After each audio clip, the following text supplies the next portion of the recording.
The wind howled across the walls of Winterfell, carrying the bitter scent of snow and iron.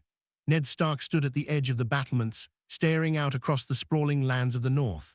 Winter was coming, as always, but this time there was a weight pressing heavier on his shoulders than the cold. He had just returned from King Robert's court, a place where laughter often hid whispers of treachery, and he had brought back news that would change everything. Robert Baratheon, the man who had once been his friend and brother-in-arms, was dead. And somehow, against every expectation, the council had decided, against all odds, that Ned Stark, Lord of Winterfell, the man known for honor more than ambition, would ascend to the Iron Throne. It was madness, Ned thought, madness, and yet he could not deny a flicker of fear mixed with resolve. He remembered the faces in King's Landing, the sly smiles, the veiled threats, the careful bows, and wondered how long it would be before someone tried to remove him. Unlike Robert, who had ruled with bluster and brute strength, Ned was a man of justice, of principles, of unwavering honor. And Westeros, he feared, was a land where honor often ended in a sword through the heart. Returning to Winterfell had felt different this time. His children ran through the snow, carefree, unaware of the dangerous world that had just shifted under their father's feet. Sansa, with her dreams of songs and courtly life, looked at him with eyes full of trust. Arya, fierce and untamed, demanded stories of battles and swordplay. Bran, recovering slowly from his fall, seemed to sense the tension even if he could not fully grasp it. Jon Snow, his son at the wall, was a constant reminder of the loyalty and love that still bound their family together. Yet, for all the warmth of home, Ned could not shake the shadow of King's Landing. The journey south would begin soon. Carriages would creak under the weight of banners, and the Northmen, proud and cold, would march toward a land they had always feared, the capital where plots festered like hidden rot.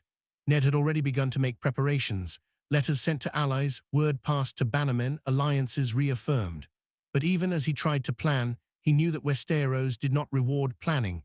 It rewarded cunning, cruelty, and those willing to spill blood without hesitation. Ned Stark was none of these things, and yet he now held the highest seat in the realm.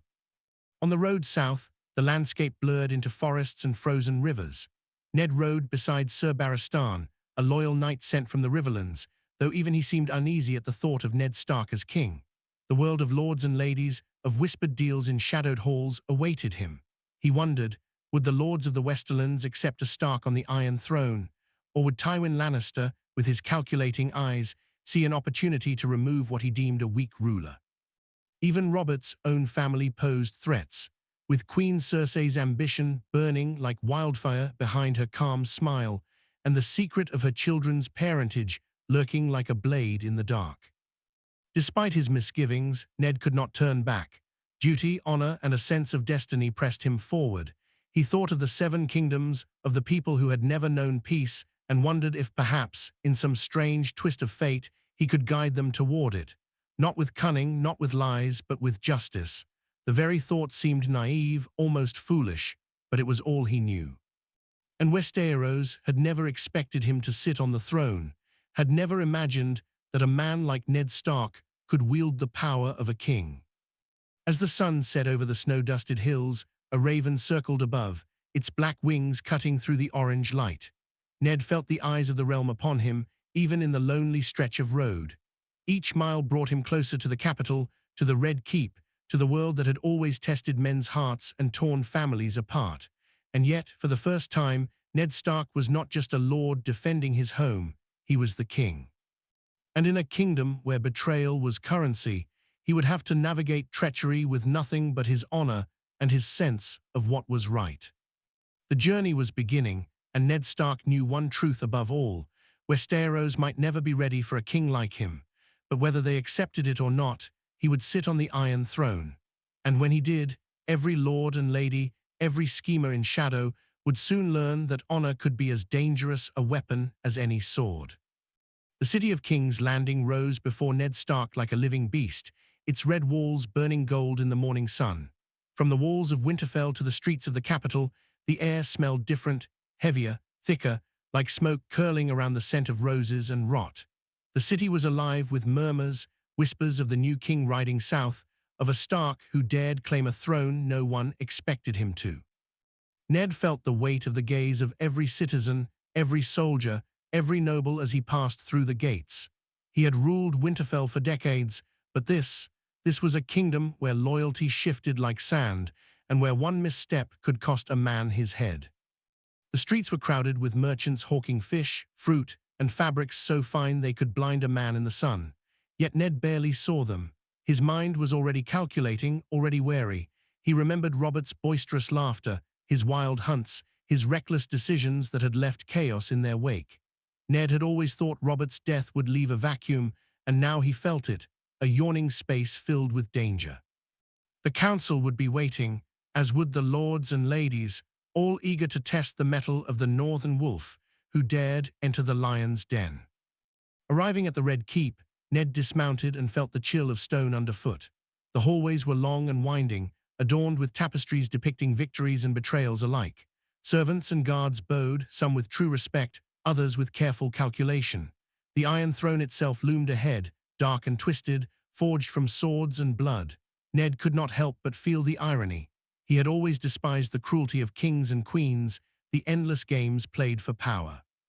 And now he would sit upon that very throne, expected to rule a land he had never truly wished to command. His first meeting with the small council was a storm before the storm. Lords and advisors with sharp eyes and sharper tongues circled him, each carrying their own agendas. Varys, the master of whispers, greeted him with a smile that didn't reach his eyes, the way a spider might welcome a moth. "Your Grace," Varys said, bowing, "the realm will speak your name soon enough, one way or another. We are here to serve you in whatever way is necessary." Ned sensed the subtle threat hidden behind the politeness.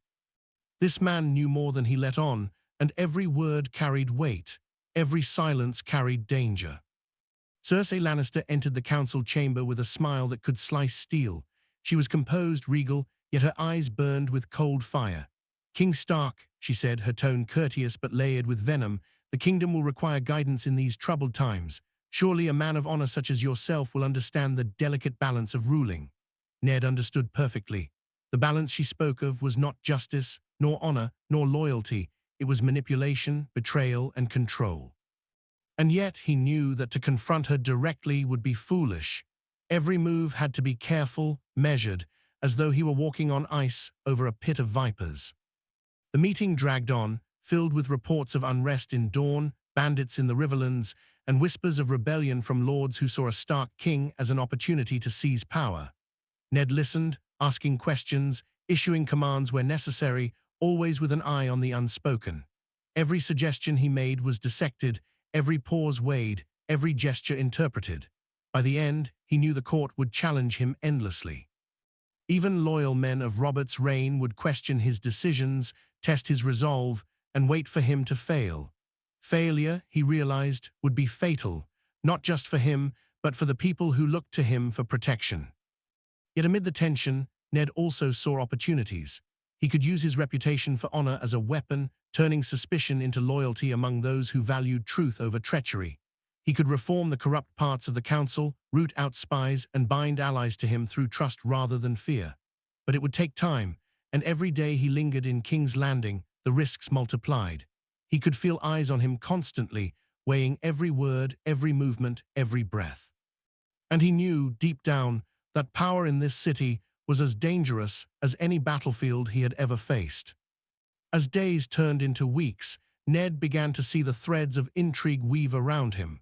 Letters arrived, some anonymous, warning him of plots against his family, of nobles conspiring with the Lannisters, of assassins lurking in shadows. He spent sleepless nights in his chambers, reviewing maps, memorizing names, and planning responses. The Iron Throne weighed on him not just physically, but mentally, emotionally, spiritually. He had never sought it, yet it demanded everything from him. Every decision carried consequences, every misstep could topple kingdoms. Even in moments of quiet, when he walked through the Red Keep gardens, the danger never left him. The roses smelled sweet, but they were laced with thorns. The fountains gurgled with innocence, but the water reflected a city poisoned by ambition.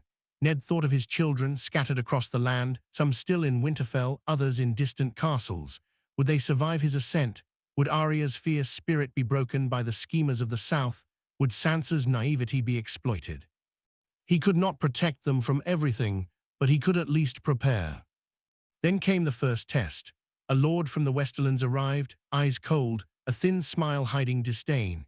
He questioned Ned's claim, mocked the idea of a Stark ruling the Seven Kingdoms, and subtly threatened rebellion. Ned remained calm, using words rather than steel, honor rather than intimidation. But inside, his northern blood boiled. This was a world that demanded ruthlessness, and he had none to spare. He realized that the Iron Throne was not a reward, it was a trap, and he had just stepped into the heart of it. The city seemed to sense it, as if the streets themselves whispered of the Stark king who would not bow to fear, who would not lie to please, who would not kill without reason. And in that moment, Ned Stark understood the truth he had always known but never fully faced. Ruling Westeros was not about honor, it was about survival. Yet if he could survive, if he could bend the will of the court without breaking his own principles, then perhaps, just perhaps, he could change a kingdom that had long forgotten what justice truly meant. The first whispers of rebellion reached Ned before the moon had fully risen over the city.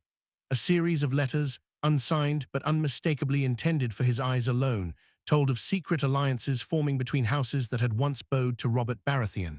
The words were simple yet heavy. The North cannot hold the South. Your honor blinds you.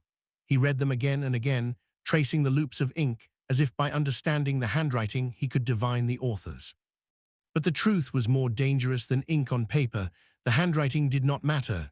The threats came from shadows, from every corridor, every hall, every council chamber.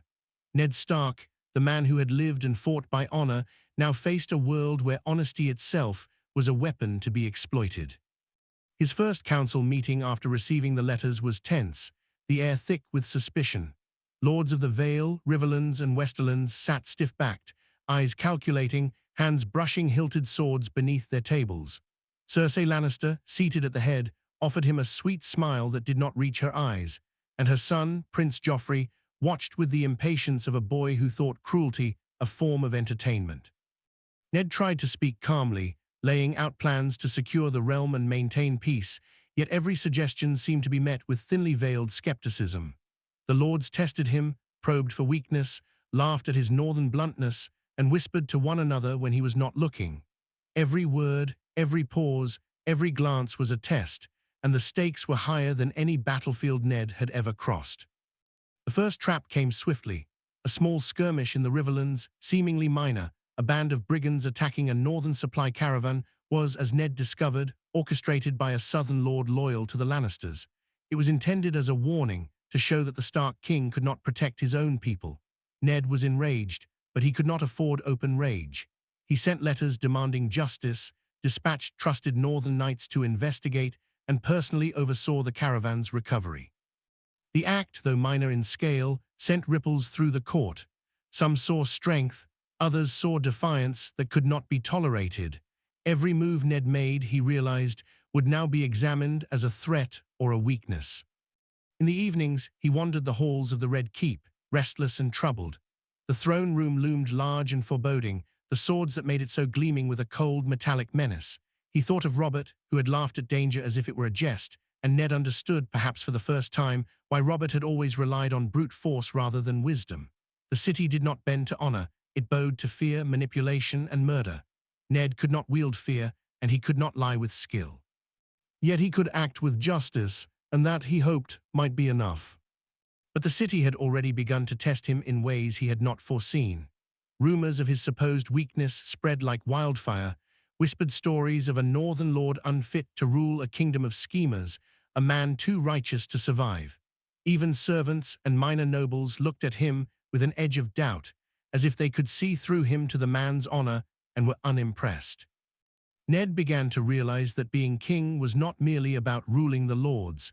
It was about surviving the lies, the poisonings, the subtle assassinations that never bore a signature. Every step outside the Red Keep, every word spoken in council, every glance exchanged could be a trap. It was during one late night, as snow fell silently against the stone towers, that Ned received the most unnerving message yet. A masked figure slipped into his chambers, leaving a note on his desk. "The throne is not yours to sit. Step down or watch your family burn." There was no signature, no claim of allegiance, only the certainty that someone close to power, perhaps even within his own council, intended to strike. Ned knew immediately that this was more than a threat. It was a declaration of war hidden in ink and paper. He locked the doors, summoned his most trusted men, and began to strategize. The city he had come to rule was alive with danger, and the truth of it was inescapable. Trust was a luxury, and his honor would be tested to its breaking point. Even amid the plotting, Ned sought counsel with Varys, the spymaster whose smile never reached his eyes. "The city is alive with knives," Ned said quietly, leaning over a map of King's Landing. "Every lord, every servant, even the walls themselves, they are watching. I cannot rule if I am too late to prevent every dagger, every whisper." Varys inclined his head. "Indeed, your grace, but remember the city fears what it does not understand. A Stark king is a riddle wrapped in the north. Use it wisely, fear not for what is coming, but prepare for what you cannot see." Ned considered the words, feeling the weight of them settle like stone in his chest. Even Varys, enigmatic as he was, did not hide the truth. Survival here required cunning far beyond honor alone. The first open act of defiance came at a council feast. Lords who had smiled and bowed to him now raised their voices in veiled mockery. They questioned his plans for the northern armies, derided his attempts to bring peace to warring regions, and challenged every decision. Cersei, seated beside her son, clapped politely when Joffrey made a particularly cruel remark, and the court erupted in laughter. Ned felt the sting, but he did not rise to anger. Instead, he reminded them quietly and firmly, "I am your king, the law of this realm is my word, and I will defend it with the North, with justice, and with every sword loyal to the crown. Those who test me should do so with caution, for the North remembers." The room fell into uneasy silence. Some saw courage, others saw stubbornness they would exploit. The nights became sleepless, filled with paranoia and planning.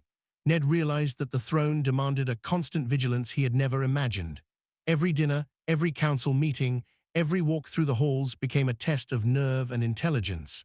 Yet amid the darkness, he discovered small victories: a corrupt steward removed, an assassin thwarted, alliances formed with houses who valued honor over greed.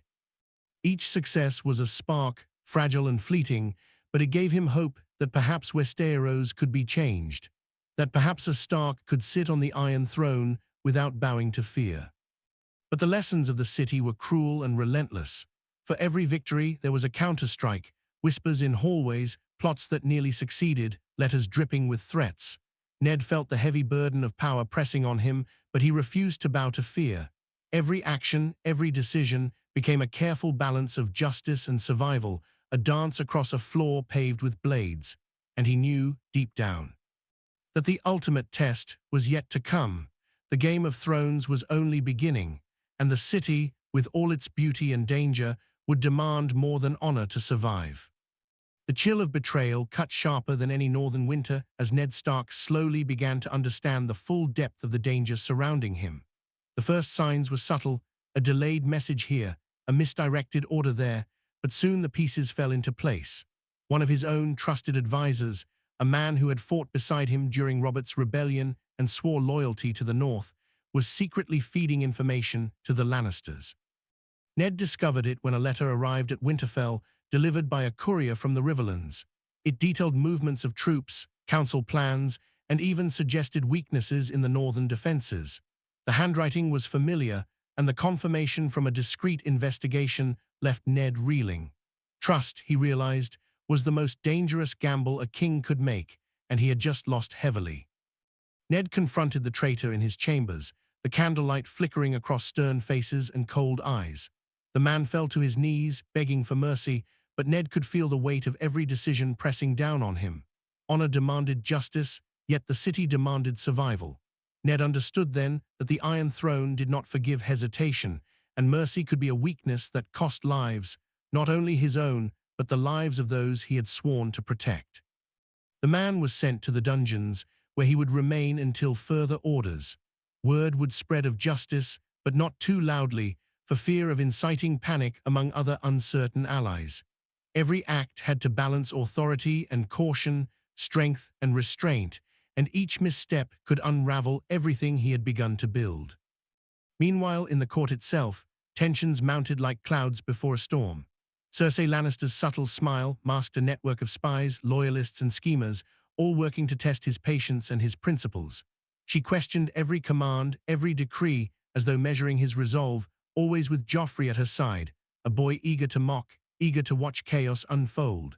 Even small courtiers whispered of his northern bluntness, painting him as a man who would falter at the first challenge. Ned realized the cruel truth. Westeros would not accept a king who sought justice over power. It would only accept strength or the illusion of it. Yet he refused to become a shadow of Robert, refusing to rule with cruelty or fear. Every day, he felt the delicate tension between his principles and the necessity to survive, a tension that threatened to fracture his resolve. The conspiracy grew bolder. During a council session, a merchant lord from the Crownlands accused Ned's northern soldiers of misconduct, framing them for attacks they had not committed. The accusation, though false, stirred unrest in the city and put him in a difficult position. Ned could have ignored it, punished the messenger, or even resorted to execution, but he knew that cruelty could never be his weapon. Instead, he investigated, presented evidence, and revealed the lies carefully, without anger but with authority. The court murmured, impressed by his poise but skeptical of his influence. The seeds of respect were sown, but they were fragile, ready to be torn apart by the first whisper of dissent. Even his family was not safe. Sansa, growing accustomed to the grandeur and deceit of King's Landing, became a target of subtle manipulation by ladies of the court. They praised her innocence while planting seeds of vanity and ambition, hoping to turn the young girl into a pawn. Arya, ever fierce, clashed openly with servants who sought to impose the courtly rules of behavior, drawing attention and trouble. Ned realized that ruling was not only about surviving threats to himself, but also about protecting his children in a city designed to corrupt and break even the strongest of hearts. Every lesson he imparted was shadowed by the knowledge that the Iron Throne changed people, and the court could twist even his children into weapons or victims. Amid the political games, Ned began uncovering the true extent of the Lannisters' manipulation. Letters intercepted by loyal northern spies revealed a network of bribery, blackmail, and silent threats designed to weaken his rule before it had truly begun. Some nobles were persuaded by wealth, others by fear, and still others simply by hatred of a northern lord ruling in the south. The realization hit Ned like a blade. He was not only facing an external threat, the very heart of his court contained the enemy. Every smile could hide a dagger, every counsel a trap. Even allies had to be tested carefully, their loyalty verified not once, but repeatedly. The city's pulse was dangerous, and every beat carried the potential for bloodshed. Then came the first open act of violence aimed at destabilizing his reign. A high-ranking northern knight was attacked in the streets by men posing as common bandits. The attack was brutal but not fatal, leaving the knight wounded and shaken. Ned, enraged yet composed, immediately sent trusted men to investigate. He discovered that the assailants had been hired by a minor lord with ties to the Lannisters. The message was clear. The Stark king could be struck at will, even through those he believed loyal. Ned understood that subtle threats would not be enough. He would need to demonstrate strength without abandoning his honor. It was a delicate balance, but failure to act decisively could embolden enemies and unravel the fragile respect he had begun to earn. Even the streets of the city carried danger. Rumors of assassination attempts, of shadowed figures watching his windows at night, made every step outside the red keep an exercise in vigilance. Ned's northern pragmatism clashed with the southern cunning around him. He could not meet every threat with force, nor could he ignore them without risk. The tension pressed on him like the weight of iron armor, heavy and suffocating, yet he refused to succumb to fear. Every move had to be precise, every alliance carefully considered. The city would test him constantly, and he had no choice but to meet every challenge with patience, intellect, and the stubbornness that had carried him through the harshest winters of the north. Yet amid the darkness, there were small victories, moments that reminded him of why he had accepted the throne despite the danger. Loyal allies, quietly working behind the scenes, reported corruption removed, plots thwarted, and northern values instilled in the city, one careful act at a time. Ned saw that honor could survive, even in a city built on treachery, if wielded wisely. But he also understood that these victories were fragile, temporary shields against the tide of ambition, greed, and hatred that never ceased. Every act of justice became a test of strength, every decision a gamble, with countless lives hanging in the balance. By the end of the fourth month of his rule, Ned Stark understood the full reality of the Iron Throne. It was a seat of power, but also of constant peril. It demanded wisdom beyond that of any lord, vigilance sharper than the finest sword, and an unyielding resolve that could withstand not just the treachery of others, but the weight of one's own conscience. He had survived the first conspiracies, protected his family, and held firm against the court's subtle manipulations, but he knew the greatest challenges were yet to come. Westeros had never seen a king like him, and whether the realm would survive a Stark on the throne, or whether the Stark himself would survive the realm, remained uncertain. Winterfell felt like a distant memory as Ned Stark navigated the treacherous halls of the Red Keep. Every day in King's Landing was a lesson in patience, in reading intentions hidden behind polite words, in sensing danger even where none seemed visible. Yet nothing could prepare him for the depth of betrayal that awaited him. One morning, a letter arrived with the unmistakable seal of his old friend and ally, Lord Beric of the Vale. The tone was urgent, filled with concern for the realm and warnings of an imminent coup. At first, Ned's northern instincts trusted the messenger. This was a friend who had fought beside him for honor, who had sworn loyalty to the Starks. But as he read further, subtle inconsistencies began to appear, references that did not match previous conversations, details of plots only the conspirators could know. A cold dread settled over him. The network of treachery was wider than he had imagined.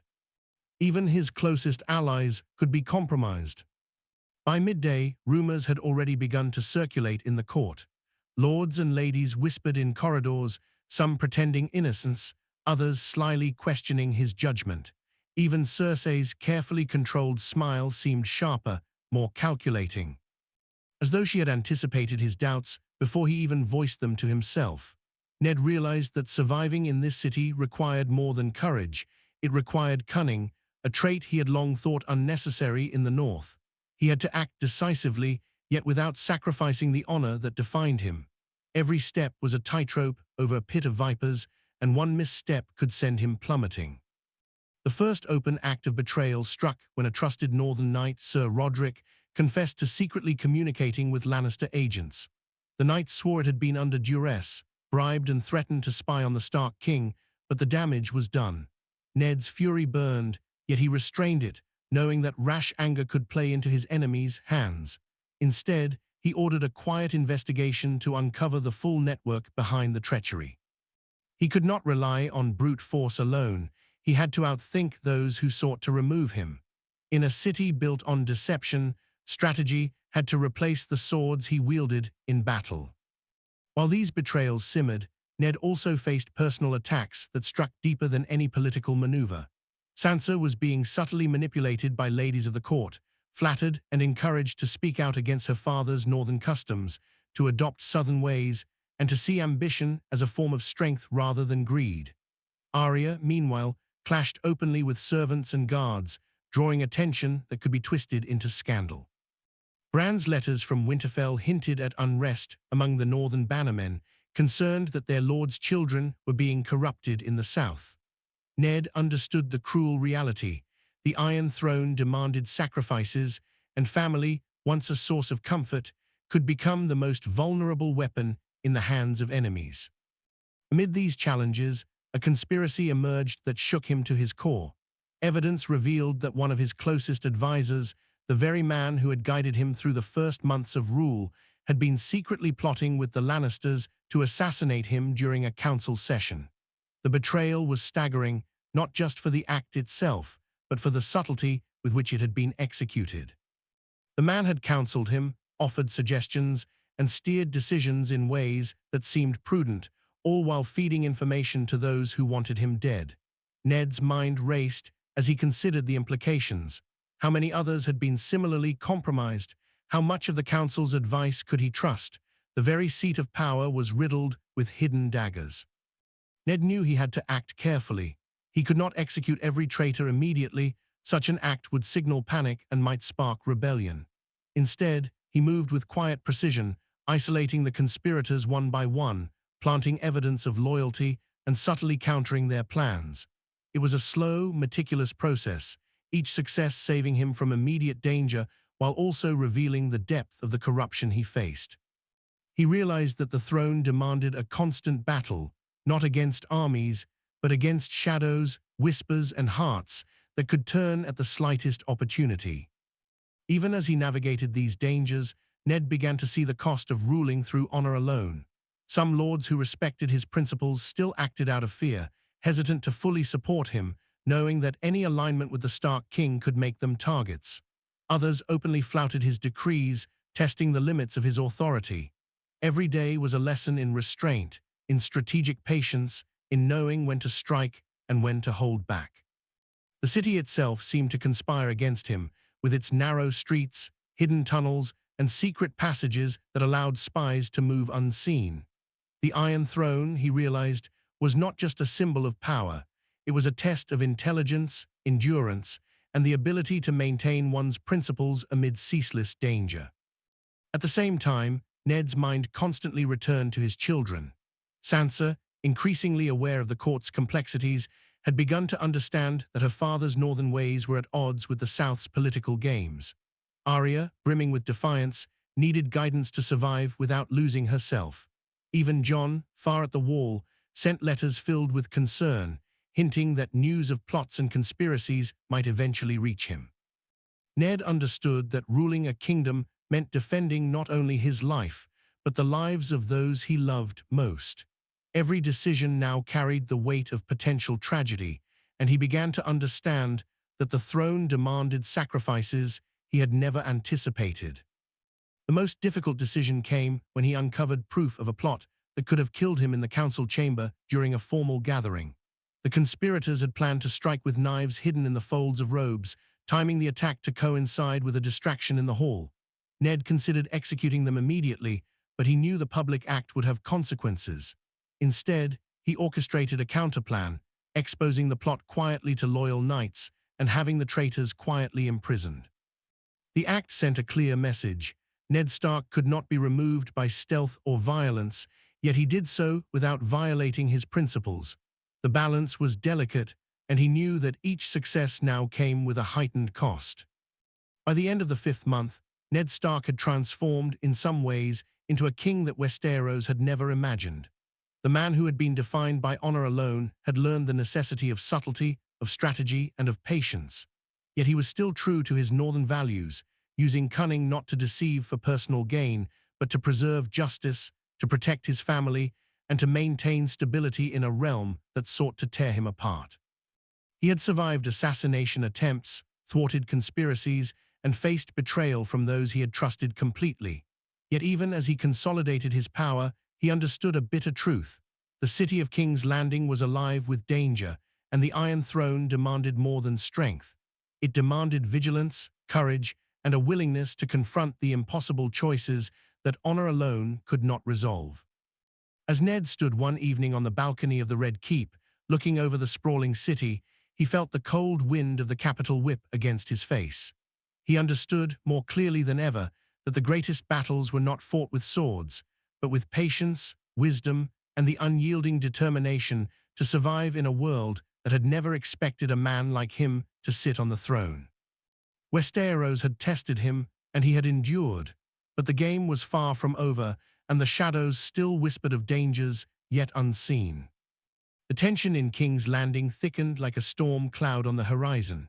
Ned Stark could feel it in the whispering corridors, in the cautious steps of courtiers, in the cautious glances cast toward him in the council chambers. The city had grown restless under his rule, unsettled by a northern lord whose honor and justice stood in stark contrast to the lies and cruelty that had long dominated the Iron Throne. The conspiracies, once hidden in shadow, were beginning to reveal themselves openly, and Ned understood that he had reached a turning point. Either he would crush the plots before they consumed him, or the city would tear him apart. The first blow came when news arrived that a trusted northern bannerman, Lord Manderley, had been secretly meeting with Lannister forces outside the city. The betrayal struck Ned with a deep, icy certainty. He had misjudged even those closest to him. Manderley had sworn loyalty to House Stark and to the north, Yet greed and fear had driven him to conspire against his king. Ned summoned him to the Red Keep, confronting him privately in a dimly lit chamber. The Lord fell to his knees, pleading for mercy, claiming coercion and threats had forced his hand. Ned listened silently, his mind weighing the cost of action versus restraint. Justice demanded punishment, but prudence demanded secrecy. He had to protect his throne without exposing the kingdom to panic or encouraging further betrayal. The answer, he realized, lay in strategy rather than force. Manderley would be confined quietly, his loyalty tested repeatedly while his influence was carefully neutralized. Word of his discipline would trickle through the halls of power just enough to warn others, but not enough to incite rebellion. Ned understood the delicate balance he had to maintain: show strength, maintain honor, and wield fear cautiously without ever letting cruelty define him. Every decision was a careful chess move, and every ally or enemy was a piece whose movement could determine the survival of his reign. Yet the conspiracies did not end with Manderley. Letters intercepted by Varys and later corroborated by spies loyal to Ned revealed that the Lannisters had orchestrated a far more dangerous plan. One of his closest council members, a man Ned had considered a mentor and friend, had been feeding detailed intelligence to the Queen. Every troop movement, every decree, every council plan had been compromised. Ned's chest tightened as he realized the breadth of the betrayal. The game he had entered was more complex, more dangerous, and more personal than he had ever imagined. Survival would require not just northern honor, but cunning so precise it could rival the most seasoned schemers in King's Landing. As he worked to counteract these plots, Ned's focus was constantly pulled toward his children. Sansa, increasingly aware of the dangers of courtly life, had begun to navigate the treacherous social landscape with a careful mixture of innocence and calculation. Arya, fiery and unyielding, bristled at the constraints of southern etiquette, drawing attention that could be twisted into scandal. Even Jon, far at the Wall, worried in letters that the political games of King's Landing might someday touch his family in Winterfell. Ned realized that ruling a kingdom meant protecting not just his own life, but the lives and souls of those he loved most. Every action, every strategy, every decision would carry consequences that could ripple across generations. The first violent act of the season came as a shock, confirming the depth of the threat. A southern knight, loyal to the Lannisters, attempted to assassinate Ned in a courtyard ambush. The attack was sudden, coordinated, and nearly successful. Ned, skilled in battle though not in assassination, narrowly survived, aided by his personal guards and quick thinking. The incident left him shaken, yet resolute. He understood that every day would bring a new challenge, and that the city he sought to rule was as deadly as any battlefield he had ever faced. Honor alone could not keep him alive. Survival demanded vigilance, intelligence, and a readiness to act decisively when required. This was compounded by the growing unrest among the court itself. The northern lords, proud and uncompromising, were uneasy with Ned's cautious handling of southern conspiracies. They demanded open displays of force, insisting that treachery be punished swiftly and visibly. Ned balanced their demands carefully, knowing that overt displays could provoke rebellion or escalate violence. He realized that the crown did not simply demand loyalty from others. It demanded the mastery of perception, the careful cultivation of fear and respect, and the ability to wield power without surrendering the principles that defined him. Cersei's maneuvers became more obvious, yet no less dangerous. She spread rumors, tested alliances, and subtly undermined his commands. Joffrey, still a boy but cruelly cunning in his own right, mocked Ned openly during council sessions, testing his patience and ability to command respect. Every move was calculated to destabilize him, and Ned saw that his greatest challenge was not simply to survive physically, but to maintain authority and credibility in a court built on deception. The city was alive with danger, and every shadow could conceal a dagger. In the midst of these challenges, Ned began to reflect on the nature of power itself. The Iron Throne, he realized, demanded more than loyalty or bravery. It demanded moral flexibility, strategic foresight, and an understanding of human ambition in all its forms. Every action could have unintended consequences, every decision carried a ripple effect across the Seven Kingdoms, and every moment of hesitation could be exploited by enemies who waited patiently for their opportunity. Ned's northern values of justice and honor had carried him this far, but the city would not forgive softness, nor would it accept hesitation. Yet even as he faced these dangers, there were moments of clarity. He discovered allies where he least expected them, minor lords who valued truth over greed, servants loyal not to the throne, but to his sense of justice, and even some former southern courtiers who admired his unwavering principles. These allies became invaluable, providing intelligence, support, and a network of trust in a city otherwise filled with betrayal. Ned realized that survival required not just strength, but the careful cultivation of loyalty, the creation of bonds rooted in respect rather than fear. The culmination of these events came during a council meeting designed to address unrest in the Riverlands. Ned, aware of a potential trap, arranged the seating and timing carefully, ensuring that every potential conspirator was observed by loyal guards. The tension in the room was palpable. Every word, every glance, every motion was laden with meaning. He revealed the details of the conspiracies he had uncovered, exposing traitors with careful precision, but without unnecessary humiliation. The room erupted in whispers, some in relief, others in fear, but the message was clear. Ned Stark was a king who could protect his throne without compromising his honor. It was a demonstration of power, patience, and intelligence, and it shifted the perception of many in the court. By the end of Part 6, Ned had survived the deadliest phase of conspiracies so far, yet he knew that danger was far from over. The city of King's Landing was alive with plotting, and every victory was temporary, fragile, and dependent on his continued vigilance. He had navigated betrayal, assassination attempts, and the delicate balance of loyalty and fear, but the Iron Throne would demand even more. Ned Stark, the Northern Lord who had never sought power, was learning that ruling Westeros required a combination of honor, cunning, and a willingness to confront impossible moral choices, a combination the city had never expected, and one that would define the rest of his reign. The days in King's Landing grew longer and heavier, each one carrying the weight of suspicion, intrigue, and subtle threats. Ned Stark had learned to anticipate treachery, to read the hidden intentions behind every bow, every smile, every polite inquiry. Yet nothing had prepared him for the depth of betrayal that was about to strike from the most unexpected corner. It began quietly, with small missteps in the city's governance, a shipment of northern provisions delayed, a levy of troops subtly misdirected, messages arriving too late to be useful. At first, Ned believed it to be the work of southern conspirators testing his patience and diligence, but soon the evidence revealed a truth that shook him more than any battle ever could. Someone he had trusted completely, a man he had considered a mentor and a friend, was orchestrating these disruptions from within. The realization hit him as he studied reports in the dim light of his chambers. The betrayal was thorough, carefully hidden behind layers of false loyalty and plausible deniability. Every misstep, every failed communication, every minor crisis in the city had been engineered to weaken his authority and to destabilize the northern influence he brought to the throne. Ned's chest tightened with a mix of anger and disbelief.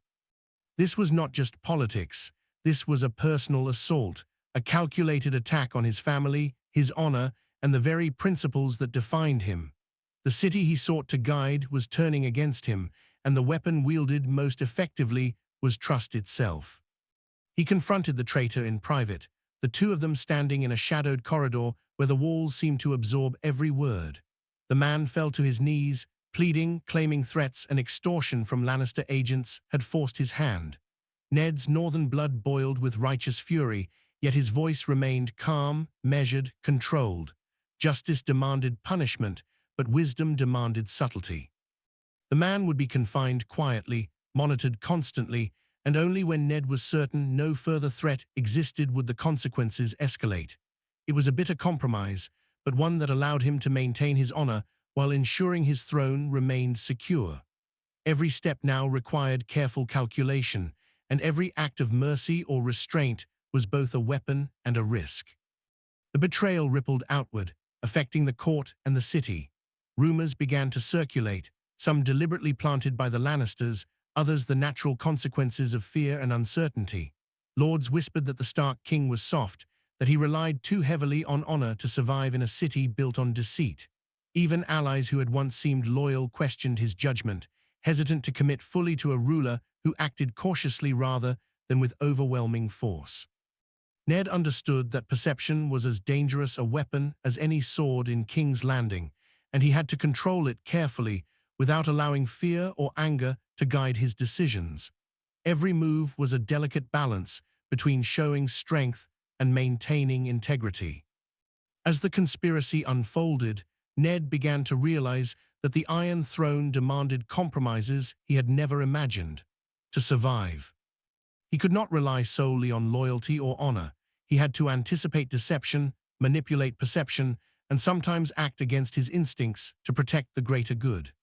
This realization weighed heavily on him, gnawing at the principles he had always held sacred. Yet the lives of his children, his bannermen, and even the people of Westeros depended on his ability to navigate the deadly currents of court politics. The Stark king, who had arrived in the south with ideals of justice, was being forged into something harder, more calculating, and more dangerous, without ever losing the core of who he was. The city itself seemed to conspire against him, every shadow carrying potential danger, every servant a possible spy. Even small courtesies had to be analyzed for hidden meaning. Letters were read and reread, conversations replayed in his mind, every action scrutinized for subtext. The Red Keep, grand and imposing, had become both a fortress and a cage, a place where safety was never guaranteed and where betrayal could strike from any angle. Ned found himself walking through the halls at night, listening to the distant echoes of the city, wondering which whispers were harmless and which hid deadly intent. Then came the open act of rebellion that would test him more than any secret plot or assassination attempt. A faction of southern lords, emboldened by the perceived weakness of a Stark king, attempted to block his command of troops to suppress banditry in the Riverlands. They claimed northern overreach, questioned his authority, and even openly challenged his orders in council sessions. Ned's temper flared, but he restrained it, knowing that rash action could escalate into full-scale rebellion. Instead, he employed strategy and leverage, quietly rallying loyal bannermen, securing critical alliances, and presenting undeniable evidence of the conspiracy. Slowly, methodically, he regained control, proving that a king could exercise authority without abandoning his principles. Yet the struggle left him drained, aware that each victory came at a personal and moral cost. The most painful betrayal came in the form of a personal attack aimed at destabilizing his family. Sansa, increasingly aware of the dangerous games at court, was subtly manipulated by cunning ladies who flattered her ambition while planting seeds of mistrust. Arya's defiance drew attention that could be twisted into scandal. Bran's letters from Winterfell hinted that even loyal northern bannermen were questioning the wisdom of a Stark ruling in the south. Ned realized that protecting his throne now meant shielding his children from corruption and danger, a challenge far more complex than any battlefield maneuver he had faced. The Iron Throne demanded not only strength and cunning, but also a delicate guardianship of innocence in a city built to exploit it. Amid these trials, Ned found unexpected allies, minor lords who valued honor, servants whose loyalty was earned, and even some former southern courtiers who admired his integrity began to assist him. They provided intelligence, offered protection, and quietly reinforced his influence in ways that were almost invisible to his enemies. These alliances were fragile, built on respect and trust rather than fear or greed, but they became essential tools in the deadly game unfolding around him. Ned realized that survival in King's Landing required not only strategy, but the cultivation of loyalty through integrity, not intimidation. The climax of this phase arrived during a council meeting designed to resolve unrest in the Riverlands. Ned, anticipating a trap, carefully orchestrated the seating and timing, ensuring that every potential conspirator was observed by loyal guards. He revealed the conspiracies he had uncovered, exposing traitors with precision and authority, yet without unnecessary humiliation. The room trembled with tension as nobles whispered, some relieved, some fearful. The message was unmistakable. Ned Stark could protect his throne, maintain his honor, and punish betrayal without becoming cruel or tyrannical. It was a demonstration of power and restraint that shifted perception throughout the court, but Ned knew the fight was far from over. By the end of this month, Ned Stark understood more clearly than ever the true nature of ruling Westeros. The Iron Throne demanded vigilance, intelligence, and moral fortitude. It required the ability to confront betrayal, manipulate perception, and act decisively while staying true to one's principles. Ned had survived the deepest conspiracies yet, protected his family, and maintained authority in a city designed to crush kings who dared to value honor. He had become a king Westeros had never expected, a man who wielded integrity like a weapon, yet he knew the challenges ahead would be even greater. The throne was never safe, the city never forgiving, and the stakes never higher. But Ned Stark had survived, adapted, and begun to forge a path that might one day change the very nature of power in the Seven Kingdoms. The morning air over King's Landing carried a tension that made Ned Stark's chest tighten as he walked through the Red Keep. He had survived betrayal, conspiracies, and assassination attempts, but the final test of his reign was approaching, one that would determine not only his rule, but the legacy he left behind. The city itself seemed to sense the storm, every shadow hiding potential threats, every whisper a seed of rebellion. Ned's northern instincts told him that the Game of Thrones was reaching its climax, and he had to act with wisdom, patience, and a strength that went beyond steel and sword. He convened his council with a quiet determination, his voice steady and calm, masking the storm of thoughts running through his mind. Every lord present could see the steel in his eyes, the same steel that had kept the North safe through winters and wars, but none could know the depth of strategy he had already set in motion. The first move came from the southern lords who had long resisted his authority. They attempted to challenge a levy of northern troops that Ned had dispatched to restore order in the Riverlands, claiming that the North had no right to influence the South. Their words were carefully chosen, designed to provoke anger, to expose weakness. Ned listened patiently, acknowledging their concerns while subtly reminding them of their sworn oaths to the crown. Then, with the quiet precision of a seasoned commander, he revealed evidence of their complicity with Lannister agents, a series of letters, intercepted messages, and witness accounts that proved their treachery beyond doubt. The room fell silent as nobles realized the depth of the deception around them. Fear, respect, and grudging admiration settled over the council. Ned had once relied solely on honor, but now he wielded it with strategy, showing that justice could be both principled and effective. Even as he dealt with the rebellious lords, he could not ignore the personal betrayals that gnawed at him. His children, though growing stronger and wiser under his guidance, were still vulnerable in the dangerous environment of the court. Sansa had learned to navigate the treacherous waters of noble expectations, yet her youth left her exposed to flattery and manipulation. Arya's fiery independence drew the eyes of those who sought to twist her into a pawn of the court. Ned recognized that ruling meant protecting not just his own life, but the future of his family, a responsibility that weighed more heavily than any sword, any army, or any strategy. Every decision carried consequences for them, and he understood that failure could destroy not only his reign, but the Stark legacy he had fought to preserve. The most dangerous threat came from Cersei Lannister, whose subtle manipulations had escalated into open defiance. She orchestrated plots within the city, encouraged dissent among the southern lords, and positioned her son as a tool to undermine his northern king. Ned anticipated her moves, countering them with careful precision, yet he knew that one misstep could allow her schemes to unravel everything he had built. He began a series of strategic alliances with minor lords and influential courtiers who had previously been neutral or hesitant, weaving a web of loyalty that strengthened his position while isolating the Lannisters.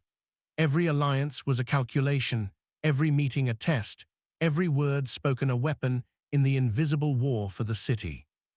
Despite the constant threats, Ned found moments of clarity that reminded him of why he had taken the throne in the first place.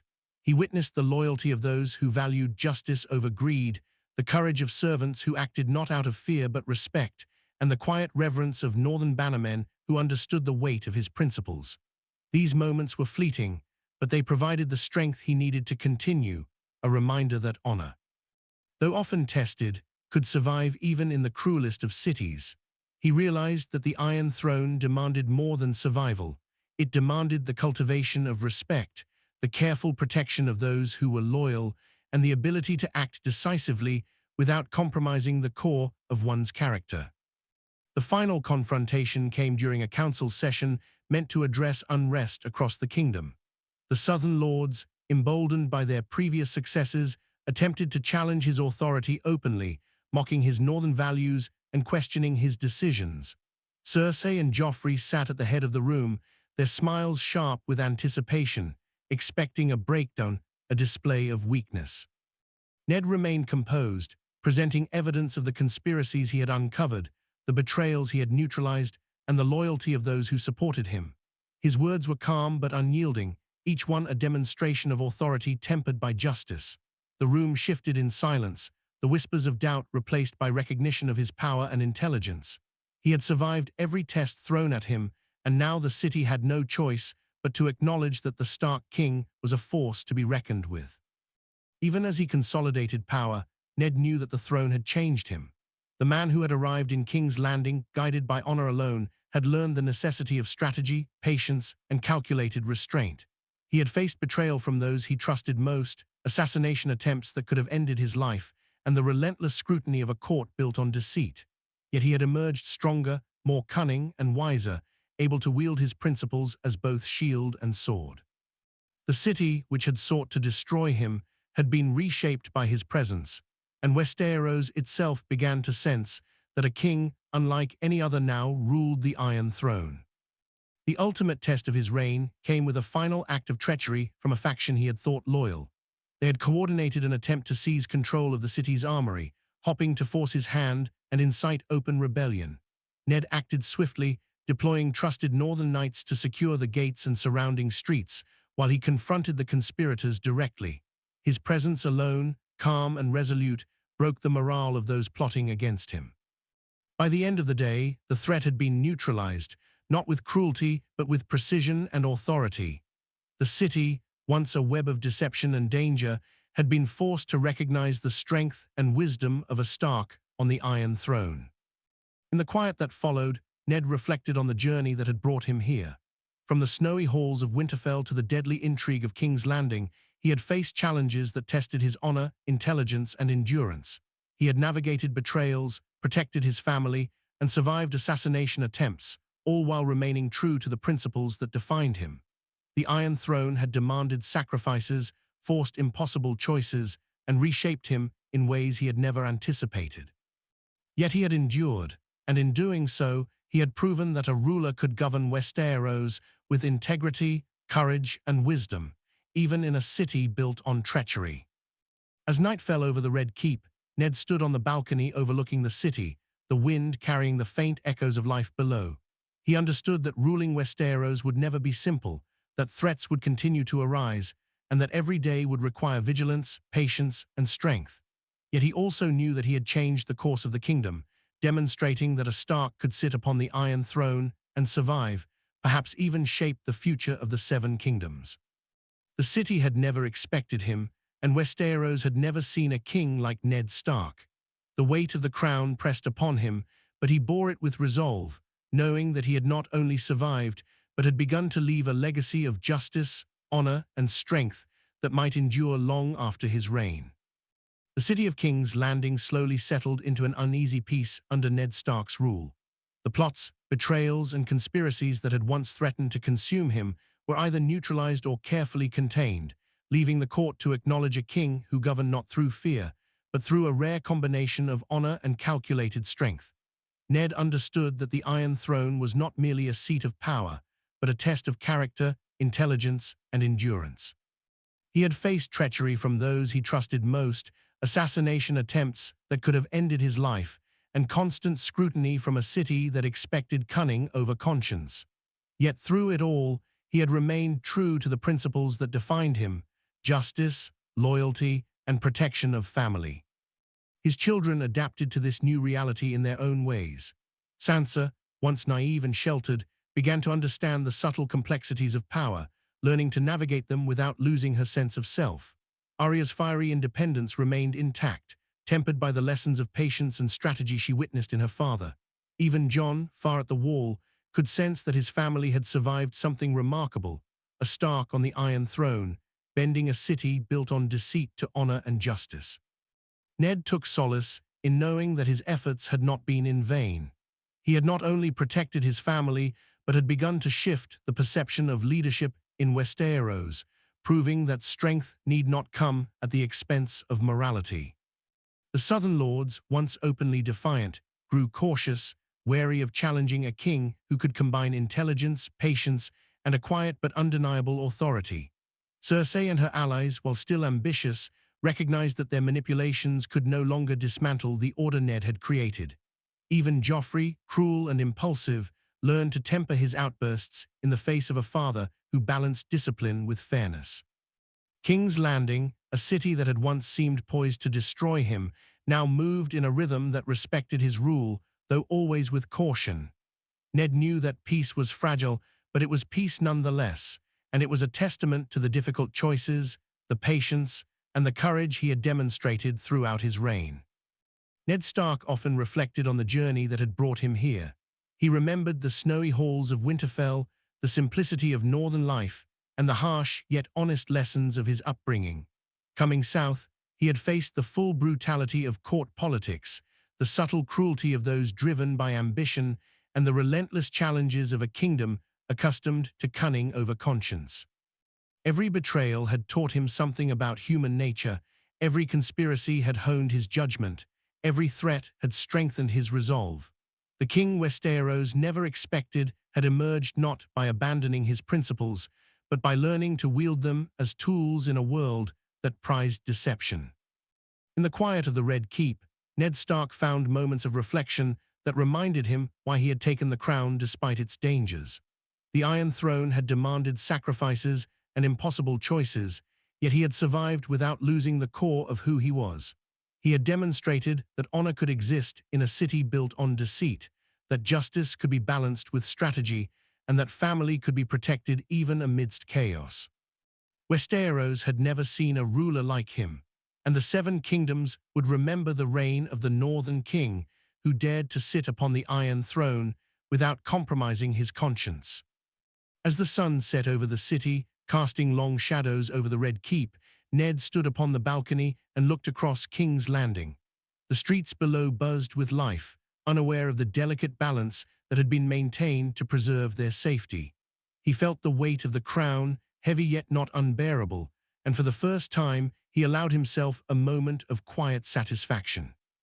He had survived the deadliest games Westeros could offer, protected those he loved, and carved a path of honor and justice through a world designed to punish it. Ned Stark, the Northern Lord who had never sought power, had become a king Westeros would never forget, a ruler who changed the rules not by abandoning them, but by mastering them in a way that no one had anticipated. The city slept beneath him, the conspiracies quieted, the enemies subdued, and for now the Iron Throne was truly his. Ned Stark's reign was not without sacrifice or hardship, but it had endured, and in surviving he proved that honor and strength, when wielded wisely, could reshape a kingdom and leave a legacy that even the most treacherous of cities could not erase. Westeros had never expected him, and it never would again.